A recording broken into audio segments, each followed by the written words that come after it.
इसका पूर्ण श्रद्धा के साथ उच्च स्वर में एक साथ उच्चारण करते हैं। कमर सीधी कर लें, दोनों हाथ गोद में और भगवान सूर्य के दीप्तिमान स्वरूप का ध्यान।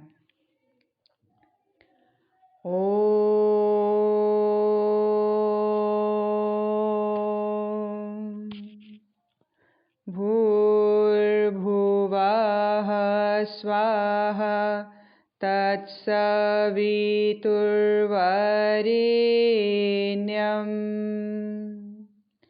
भर्गो देवस्य धीमहि धियो यो नः प्रचोदयात्।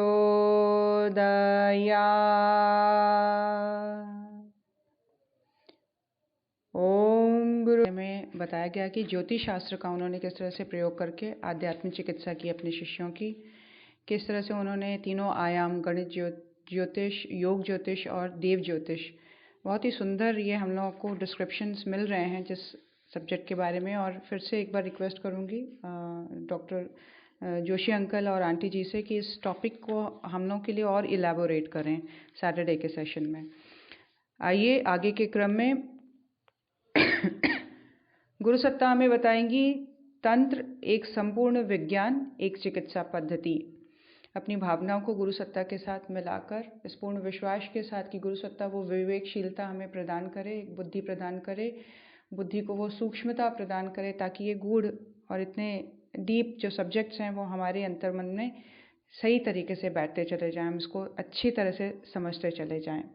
तंत्र का जो विज्ञान है किस तरह से चिकित्सा पद्धति में काम आता है, आध्यात्मिक चिकित्सा पद्धति में, इसके ऊपर बहुत ही सुंदर लेख है, बड़े ध्यानपूर्वक सुने। आदरणीय श्रद्धेय डॉक्टर साहब ने लिखा है, बता रहे हैं, तंत्र की तकनीकें प्रत्येक स्थिति में असरकारक सिद्ध होती हैं। आध्यात्मिक चिकित्सा इसका इस्तेमाल व्यक्ति के दुख, दुर्भाग्य, दोष, दैन्य, पीड़ा, पतन, विकृति, विरोध आदि के निवारण के लिए करते हैं।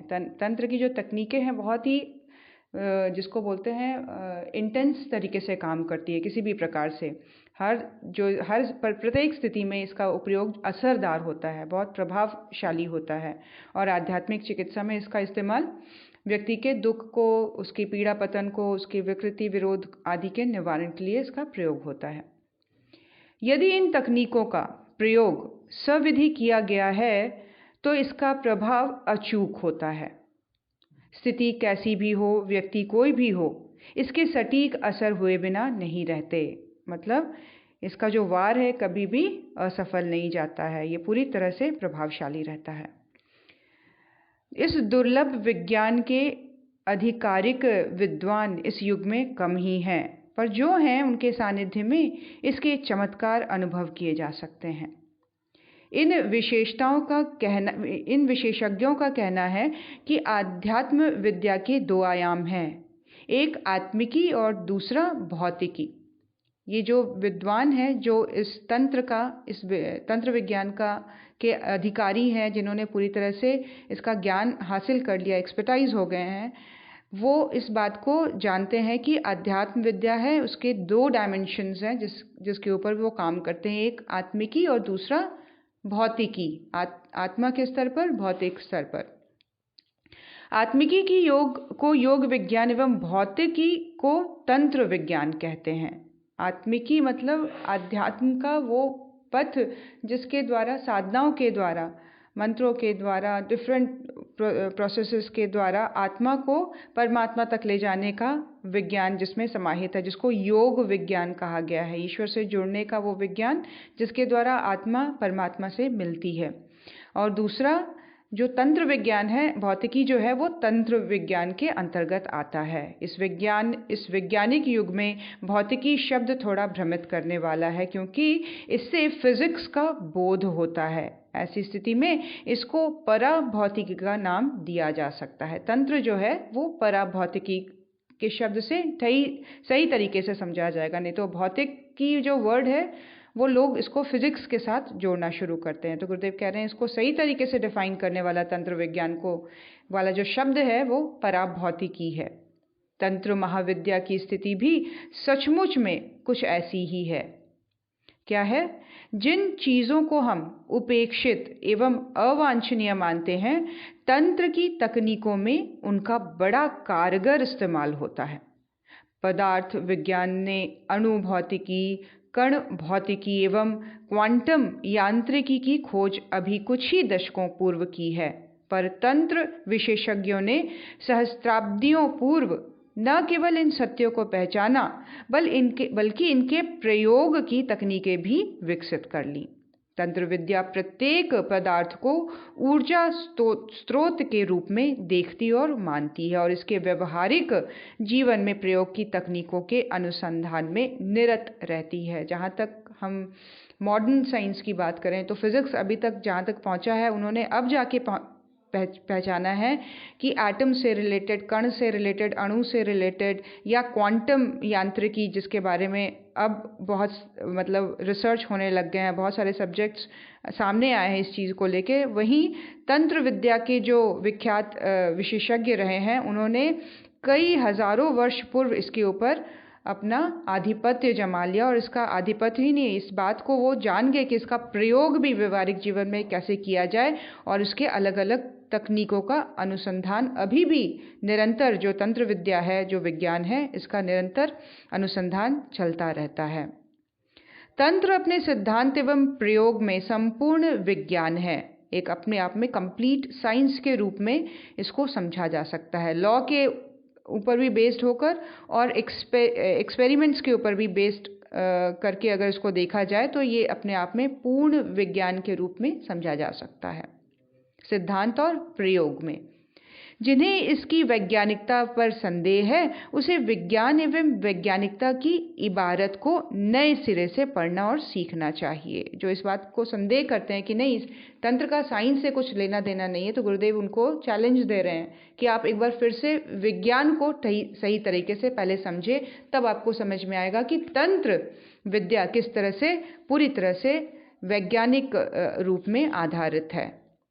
सार्थक वैज्ञानिक दृष्टि यह कहती है कि सिद्धांत की प्रायोगिक पड़ताल किए बगैर उसे नकारा नहीं जा सकता। क्या कह रहे हैं कि सार्थक जो वैज्ञानिक दृष्टि है वो क्या कहती है कि किसी भी लॉ को जब तक एक्सपेरिमेंट के बेस पे नहीं उतारा जाएगा, उसको स्वीकार नहीं किया जा सकता, है ना। वैज्ञानिक दृष्टिकोण में किसी आग्रह या मान्यताओं का कोई स्थान नहीं होता, यहाँ प्रायोगिक निष्कर्ष ही सब कुछ होता है। बिल्कुल सही बात है, साइंस के हर सब्जेक्ट के साथ प्रैक्टिकल जुड़ा ही होता है और उसकी वैज्ञानिकता को, उसकी जो ऑथेंटिसिटी को चेक करने के लिए किसी भी लॉ की, स्टेटमेंट की, उसको एक्सपेरिमेंट करके दिखाना अनिवार्य होता है। ये विज्ञान का एक अनिवार्य अंग है, इसके बिना विज्ञान नहीं कहा जा सकता। इसीलिए विज्ञान पूरी तरह से अपने एक्सपीरियंस के ऊपर बेस्ड होकर आगे काम करता है। तो ठीक उसी प्रकार यहाँ पे गुरुदेव कह रहे हैं, जो विज्ञान के दर्शन को स्वीकार करते हैं, तंत्र विद्या उनके लिए अनुसंधान क्षेत्र के द्वारा उन्मुक्त करती है, उन्हें चुनौती देती है कि आओ प्रयोग करो और परखो कि सच क्या है। हाँ, जो सच मिले उसे स्वीकारने में शर्माना और हिचकिचाना मत, मानवता की भलाई के लिए इसका प्रयोग करना। तो इस तरह से गुरुदेव बता रहे हैं कि जो तंत्र विज्ञान है, जो तंत्र साधनाएं हैं, जो तंत्र का मार्ग है, वो भी पूरी तरह से साइंटिफिकली बेस्ड है। उसमें भी सिद्धांतों के साथ प्रयोग का मिला होना, एक दूसरे को सपोर्ट करना, एक दूसरे को प्रूव करना बहुत ज़रूरी होता है। इसको अगर जो विज्ञान को सही तरीके से जानते हैं वो इस बात पर पूर्ण विश्वास करेंगे। और तंत्र भी चुनौती इस बात की देता है कि आओ मुझे प्रयोग करो, परखो और जो सच मिले उसको एक्सेप्ट करने में हिचकिचाओ मत और मानवता की भलाई के लिए इसका प्रयोग हो। अध्यात्म चिकित्सा के विशेषज्ञ सदियों से यही करते आ रहे हैं और इन क्षणों में भी यही कर रहे हैं। आध्यात्मिक चिकित्सा बिना तंत्र के पॉसिबल नहीं है, तंत्र का प्रयोग करना ही पड़ता है। और गुरुदेव कह रहे हैं ये सदियों से चला आ रहा है। ये जो आधार है आध्यात्मिक चिकित्सा का, तंत्र के साथ मिलकर, ज्योतिष के साथ मिलकर, ये दोनों चीज़ों को लेकर चलने वाला विज्ञान है। तंत्र का समूचा विज्ञान मूल रूप से 5 तत्वों पर टिका हुआ है। कौन कौन से? जिस तरह से पृथ्वी, जल, अग्नि, वायु एवं आकाश इन 5 तत्वों से सृष्टि बनी है, उसी तरह पदार्थ, स्थान, शब्द, अंक एवं काल इन 5 अवयवों के सहारे ही तंत्र की वैज्ञानिक प्रक्रिया क्रियाशील होती है। कौन से 5 मूल तत्व हैं? तंत्र को ठीक से वो करने के लिए समूचा जो विज्ञान का तंत्र विज्ञान का जो समूचा ढांचा है, उसके जो 5 इम्पॉर्टेंट एलिमेंट्स हैं वो पदार्थ है, मैटर, स्थान वो प्लेस जहाँ पे इसको किया जा रहा है, शब्द साउंड एनर्जी को लेकर चल सकते हैं, कह सकते हैं, समझ सकते हैं कि शब्द, और अंक है ना, न्यूमरोलॉजी या नंबर से रिलेटेड, और काल टाइम डायमेंशन, टाइम का डायमेंशन भी इसमें बहुत इंपॉर्टेंट है। तो ये सारे 5 एलिमेंट्स हैं, ये मिलकर तंत्र विज्ञान का निर्माण करते हैं। इन 5 अवयवों के सहारे तंत्र की वैज्ञानिक प्रक्रिया को क्रियाशील किया जा सकता है ना। उसके प्रयोग इन्हीं 5 तत्वों के आधार पर किए जाते हैं। तंत्र के क्षेत्र में इन 5 का अपना विशिष्ट अर्थ है, जिसे जानकर ही इसका प्रयोग किया जा सकता है। इस क्रम में सबसे पहला है पदार्थ। इस संबंध में आधुनिक वैज्ञानिकों की भांति तंत्र विशेषज्ञ भी मानते हैं कि ब्रह्मांडीय ऊर्जा की विभिन्न धाराओं ने एक विशिष्ट क्रम से मिलकर इस सृष्टि के विभिन्न पदार्थों की सृष्टि की है। मतलब बेस में किसी भी पदार्थ का जो बेस है वो ऊर्जा है, और एनर्जी ने डिफरेंट फॉर्म्स को धारण कर कर डिफरेंट मैटर्स को फॉर्मेशन दिया है। बेसिकली है वो ऊर्जा ही, एनर्जी के फॉर्म में ही इन समस्त पदार्थों को जाना जा सकता है। इस सृष्टि का प्रत्येक अवयव, भले ही वह वस्तु हो या प्राणी अथवा वनस्पति, ऊर्जा का ही सघन रूप है। ऊर्जा ने वस्तु का रूप धारण किया हुआ है, ऊर्जा ने ही प्राणी का फॉर्म लिया हुआ है। यहाँ तक कि सृष्टि में समस्त जो स्वरूप है वनस्पति का, ये इसका जो वास्तविक रूप है वो सघन ऊर्जा के रूप में इसको समझा जा सकता है। ऊर्जा ने अपने आप को डेंस कर लिया है, इंटेंस कर लिया है डिफरेंट फॉर्म्स में। जगत और जीवन की सच्चाई को स्वीकारते तो वैज्ञानिक भी कहते हैं, पर ये सृष्टि के प्रत्येक अवयव को संपूर्णतया या आंशिक रूप से ऊर्जा में परिवर्तित करने की कला नहीं जानते। वैज्ञानिक इस बात की सच्चाई को तो स्वीकार करते हैं कि जगत और जीवन एग्जिस्ट करता है, पर वे सृष्टि के प्रत्येक अवयव को संपूर्णतः या आंशिक रूप से ऊर्जा में परिवर्तित करने की कला को जानते हैं, कि या तो पूरी तरह से या आंशिक रूप से इसको ऊर्जा में, एनर्जी में कन्वर्ट किया जा सकता है। लेकिन तांत्रिक ऐसा करने में सक्षम होते हैं। वे अपने प्रयोगों में सृष्टि के प्रत्येक अवयव का, चाहे वह जीवित हो या मृत, उसमें निहित ऊर्जा का इस्तेमाल कर सकते हैं। जो तंत्र वैज्ञानिक हैं वो ऊर्जा के लेवल पर मेजर चेंजेस ला सकते हैं, उसको पूरी तरह से परिवर्तित, संपूर्णतया परिवर्तित करने की शक्ति तंत्र वैज्ञानिक में होती है। जैसे बहुत सारे ऐसे एक्सपेरिमेंट्स हैं जहाँ पर जीवित को मृत कर दिया गया या मृत को जीवित कर दिया गया, तो इस तरह से वो ऊर्जा का पूरा जो है उपयोग कर सकने की क्षमता रखते हैं। वृक्षों की जड़ें या पत्तियां, पशु पक्षियों एवं मनुष्यों के नाखून या बाल तक में निहित ऊर्जा का वह समुचित प्रयोग कर लेते हैं, उनमें ये क्षमता होती है। इसीलिए कई बार हम देखते हैं जो तांत्रिक होते हैं वो शमशान घाट में इसका प्रयोग करते हैं, और कोई भी ऐसा प्राणी जिसके शरीर में प्राण एग्जिस्ट करता है तो उस प्राण को वो पूरी तरह से अपने अकाउंट में एक्यूमुलेट करने की शक्ति रख सकते हैं, उसमें से निकाल कर। यहाँ तक कि वृक्ष वनस्पतियों के प्राण ऊर्जा को भी लेने की क्षमता इन तांत्रिक वैज्ञानिकों में होती है। तो ये वो साइंस है जहाँ पर इस बात की पावर मिल जाती है, उसमें उनका ज्ञान आ जाता है, किस तरह से विद्या मिल जाती है कि किसी भी वस्तु में निहित जो ऊर्जा है उसको किस तरह से अपने प्रयोग में लाने के लिए, उसको वहाँ से निकाल कर अपने प्रयोग के लिए इस्तेमाल किया जा सके। तो ये जो क्षमता है वो वैज्ञानिकों को आंशिक रूप से मिली है, लेकिन जो एक तंत्र वैज्ञानिक होता है इसको पूरी तरह से इस्तेमाल करने की क्षमता रखता है। इसका प्रयोग में दूसरा क्रम स्थान का है। एक पदार्थ का हुआ, पदार्थ में से किस तरह से ऊर्जा की ट्रांसफॉर्मेशन, ऊर्जा को पूरी तरह से खींच लेना, सोख लेना, एक्यूमुलेट कर लेना अपने कार्य को सिद्ध करने के लिए या अपने किसी भी आगे के प्रोजेक्ट के लिए उसको एक्यूमुलेट कर लेने की क्षमता तांत्रिक में होती है। ये उसका पदार्थ तत्व है जहाँ पे वो इसको इस्तेमाल करता है। अब आगे स्थान का क्या है? विशेषज्ञों का मानना है कि ब्रह्मांडीय ऊर्जाएं प्रत्येक स्थान पर एक सुनिश्चित रीति से केंद्रीभूत होती हैं। इसीलिए किस ऊर्जा का किस तरह से क्या प्रयोग करना है, उसी क्रम में स्थल का चयन किया जाता है। यह स्थान मंदिर, देवालय भी हो सकता है और पीपल, वट आदि वृक्षों की छांव भी, अथवा नदी का किनारा या शमशान भी हो सकता है। ये वो स्थान है जहाँ पर ऊर्जा केंद्रीभूत रहती है। अब शमशान में किस तरह से केंद्रीभूत है?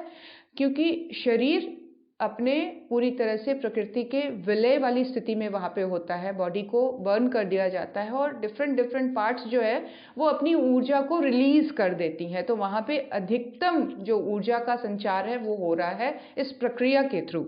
जहाँ वृक्षों की बात है, मंदिर या देवालय की बात है, वहाँ भी ऊर्जा की सघनता को पूरी तरह से साइंटिफिकली भी इस चीज़ को देखा गया है कि जो ईथर तत्व है वो उसकी सघनता वृक्षों में, नदियों में, देवालयों और मंदिरों में भी प्राप्त। स्थान की इम्पोर्टेंस तंत्र विज्ञान में बहुत इसका इम्पैक्ट रहता है किसी भी प्रयोग को करने में। तंत्र विज्ञान में तीसरा किंतु सबसे महत्वपूर्ण है शब्द। शब्द की तन्मात्रा आकाश है। तन्मात्रा आप सबको याद होगा, हम सब ने इसको पढ़ा है अपने प्राणमय कोश या मेरे ख्याल से विज्ञानमय कोश में पढ़ा है, जहाँ पर तन्मात्राओं के बारे में बताया जा रहा है। तो जो शब्द है वो आकाश तत्व के साथ रिलेटेड है। जो शब्द की तन्मात्रा है वो आकाश है। आकाश परम तत्व है। इसी से अन्य तत्व उपजे हैं और इसी वजह से तंत्र ने आकाश तत्व को अपनी साधना के आधार के रूप में स्वीकार किया है। तंत्र एक ऐसा सब्जेक्ट है, एक ऐसा स्ट्रीम है, एक ऐसा डिफरेंट डायमेंशन में जाकर पढ़ाई करने वाली चीज़ है जहाँ पर आकाश तत्व बहुत सघन रूप से काम आता है। आकाश जो है उसको परम तत्व के रूप में, एक जिसको कहते हैं कि सबसे श्रेष्ठ तत्व के रूप में, जिसको सबसे बड़ा कहा गया है तत्वों में, सबसे सीनियर मोस्ट कहा गया है, पावरफुल कहा गया है। तो आकाश परम तत्व है और इसी से अन्य तत्व उपजे हैं। अन्य तत्वों का जो उन्नयन हुआ है या जो उस तरह से उत्पत्ति जो हुई है वो आकाश तत्व से ही हुई है। इसी वजह से तंत्र ने आकाश तत्व को अपनी साधना के रूप में इसको स्वीकार किया है। शब्द से बने बीजाक्षर और मंत्राक्षरों के सविधि प्रयोग से तंत्र विशेषज्ञ ब्रह्मांड की ऊर्जा धाराओं की दिशा को नियंत्रित एवं नियोजित करते हैं। यज्ञों में भी इसका प्रयोग को समझा जा सकता है कि हमारे ऋषियों ने मंत्रों का निर्माण क्यों किया या मंत्र का प्रयोग क्यों होता है अध्यात्म में।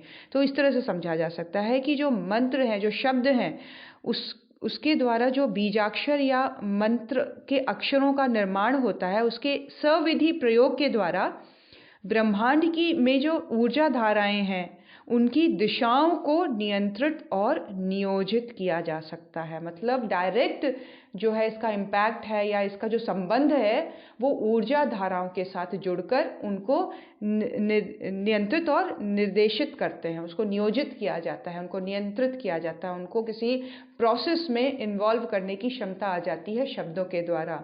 मतलब ऊर्जा धाराओं को किस तरह से, किस डायरेक्शन में, किस प्रयोग के लिए यूज़ करना है वो पूरी तरह से कंट्रोल होता है आकाश तत्व, जो कि शब्द के द्वारा, बीज मंत्र के द्वारा या मंत्राक्षरों के द्वारा, इनके सविधि प्रयोग के द्वारा ये ऊर्जा धाराओं को ही नियंत्रित और नियोजित करने की क्षमता बढ़ाते हैं।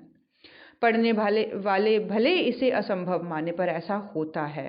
हो सकता है हम में से कई लोग इस चीज़ को नहीं मानेंगे, लेकिन वास्तविक रूप से जो मंत्रों का विज्ञान है इसी चीज़ पर आधारित है कि इसका जो प्रभाव है, इसका सविधि अगर प्रयोग किया जाए तो ये वाइब्रेशंस, जो एनर्जी वाइब्रेशंस है, जो एनर्जी फ्लो हो रहे हैं अंतरिक्ष से धरती की तरफ, उसको नियोजित, नियंत्रित करने की क्षमता इन मंत्रों में होती है, इन बीज अक्षरों में या मंत्राक्षरों में नियोजित की जाती है।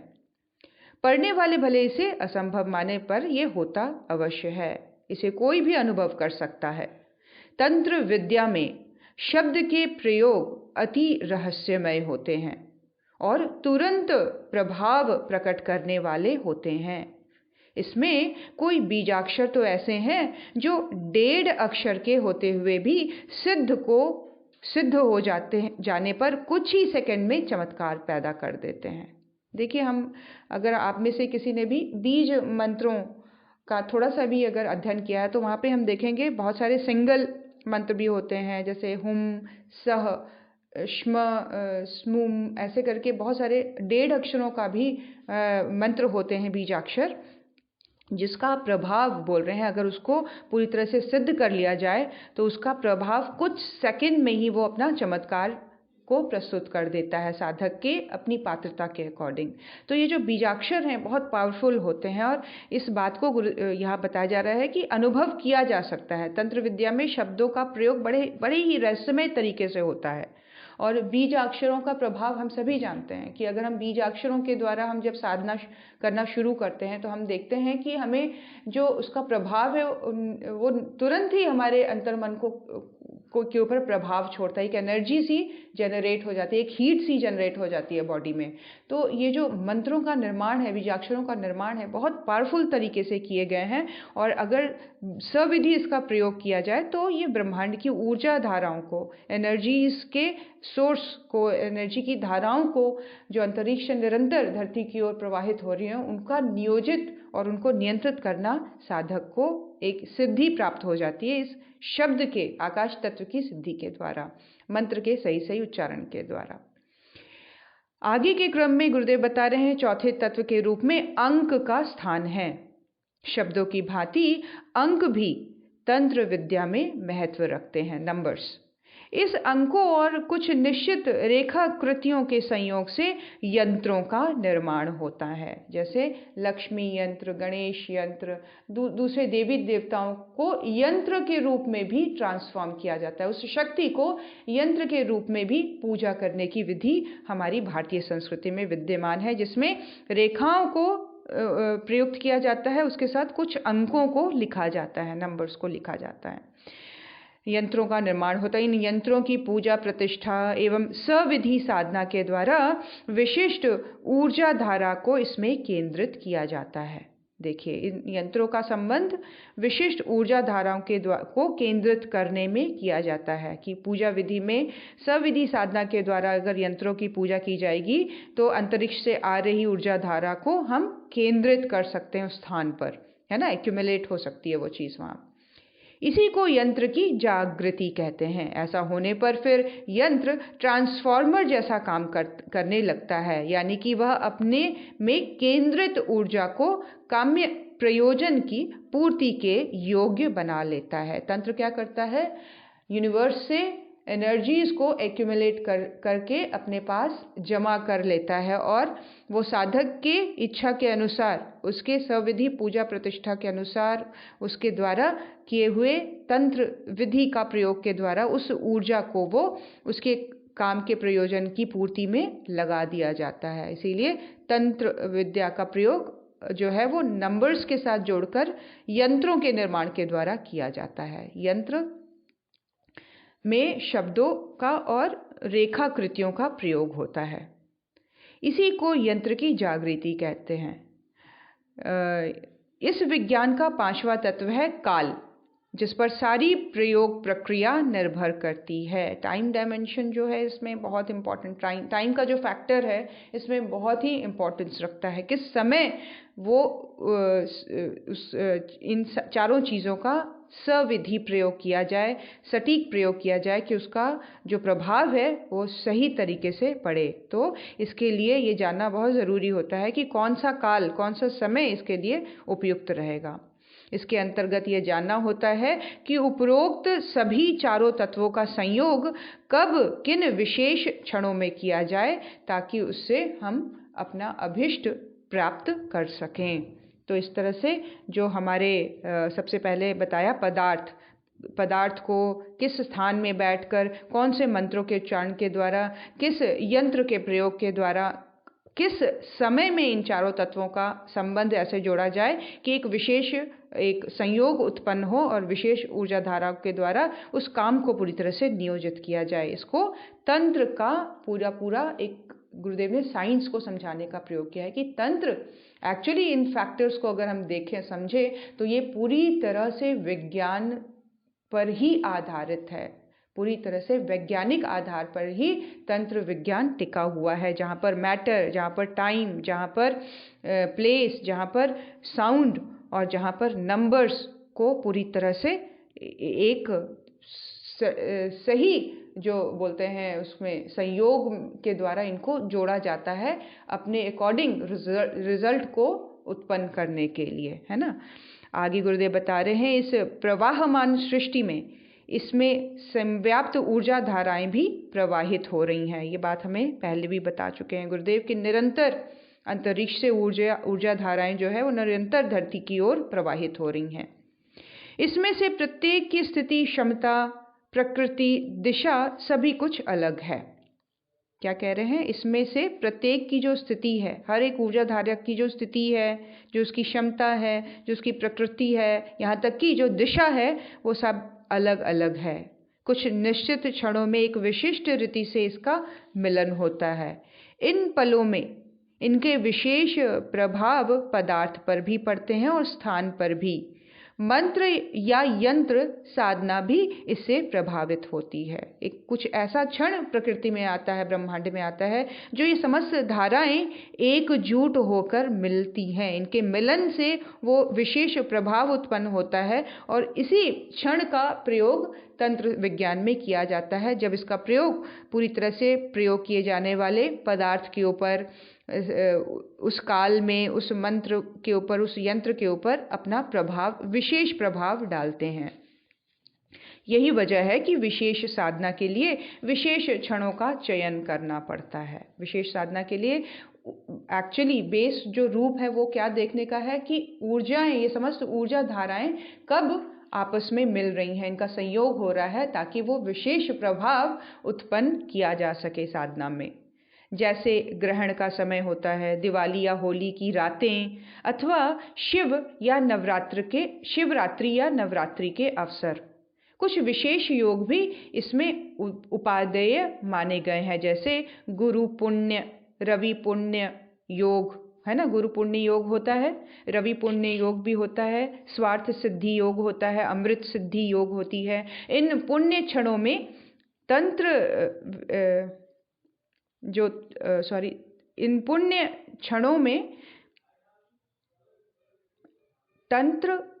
इन पुण्य क्षणों में तंत्र तकनीकें शीघ्र फलदायी होती हैं।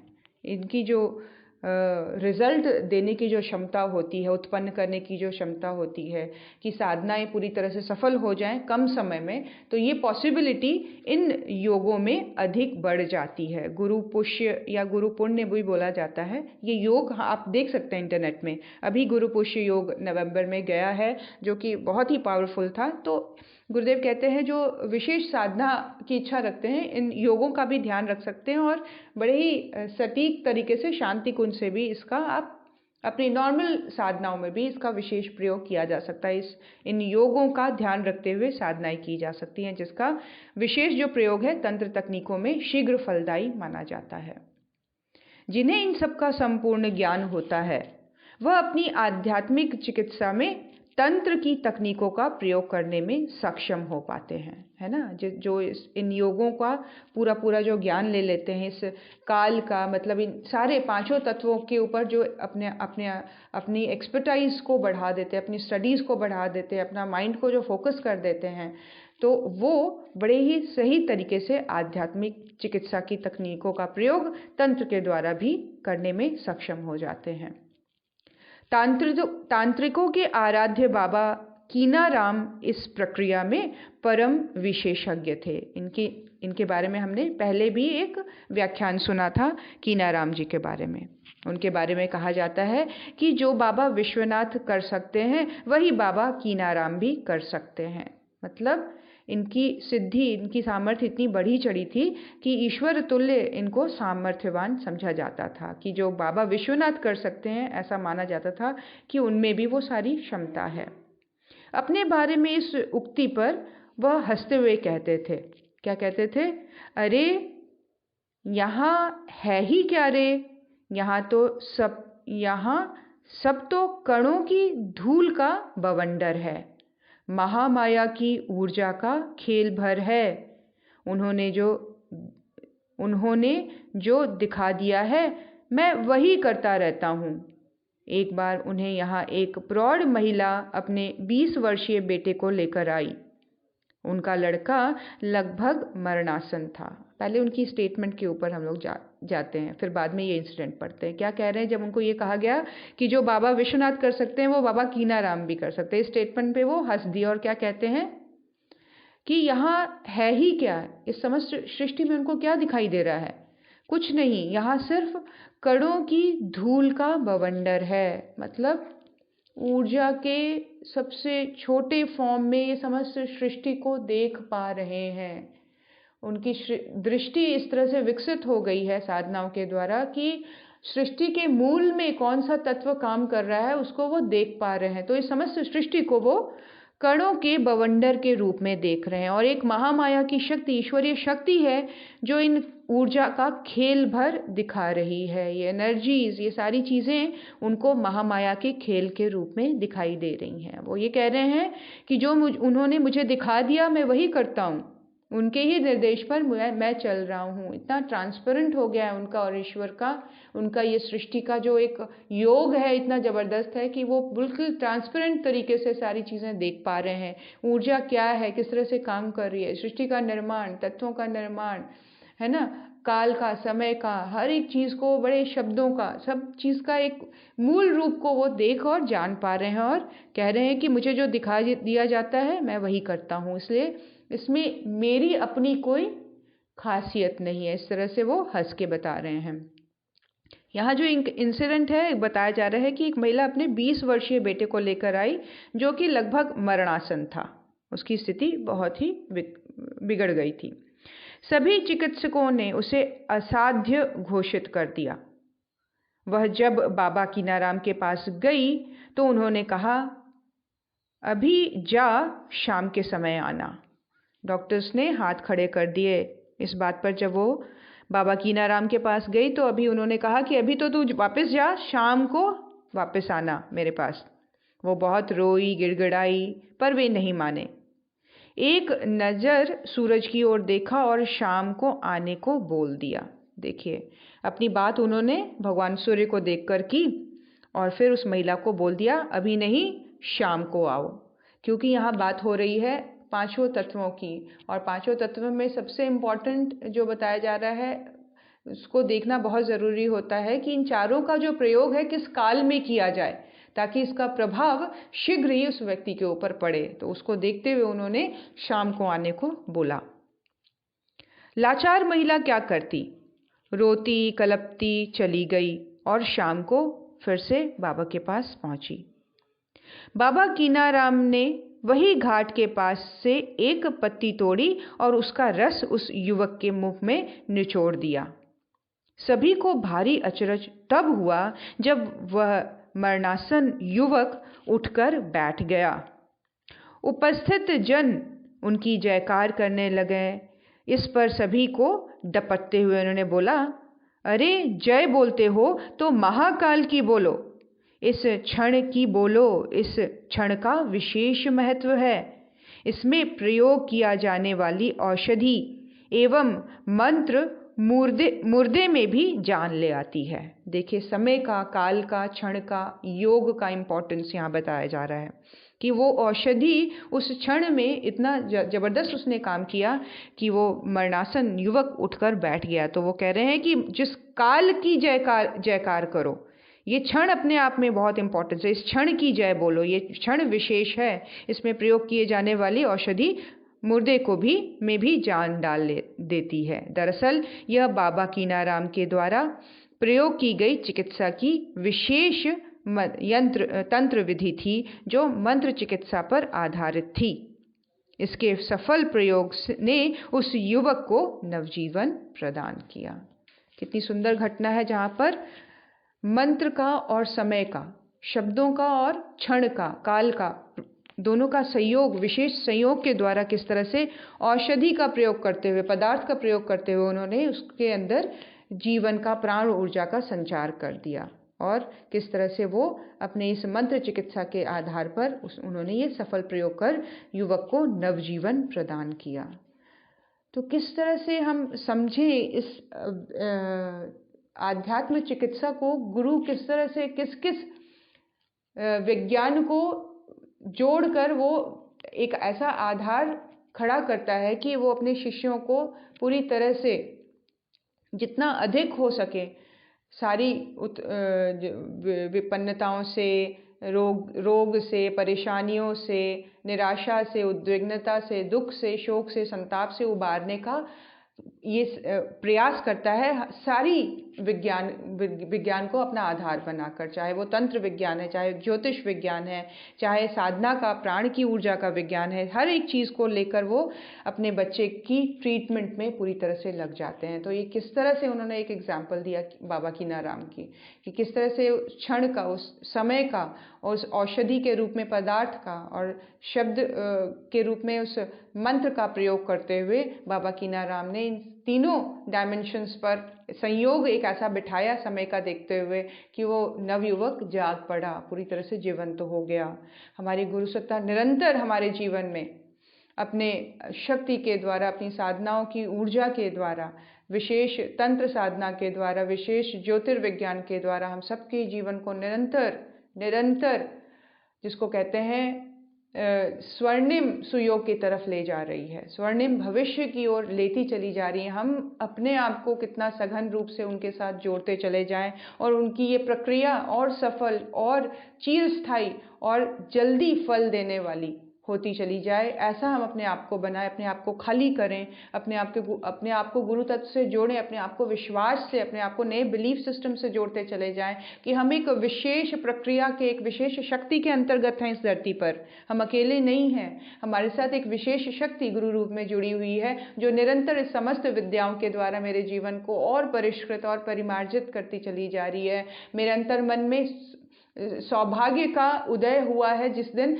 मुझे अपने गुरु के प्रति विश्वास, मेरे गुरु के प्रति समर्पण का भाव, मेरे गुरु के प्रति विश्वस्त होने का भाव अंतर्मन में दृढ़ होता चला जाए, वो सौभाग्य मेरे जीवन में उदय होता चला जाए और वो सौभाग्य चिरस्थायी बने और हम निरंतर मेरी आत्मा प्रकाश में विलीन होती चली जाए, मेरे आत्मा का प्रकाश बढ़ता ही चला जाए, गुरु के साथ एकाकार होता चला जाए।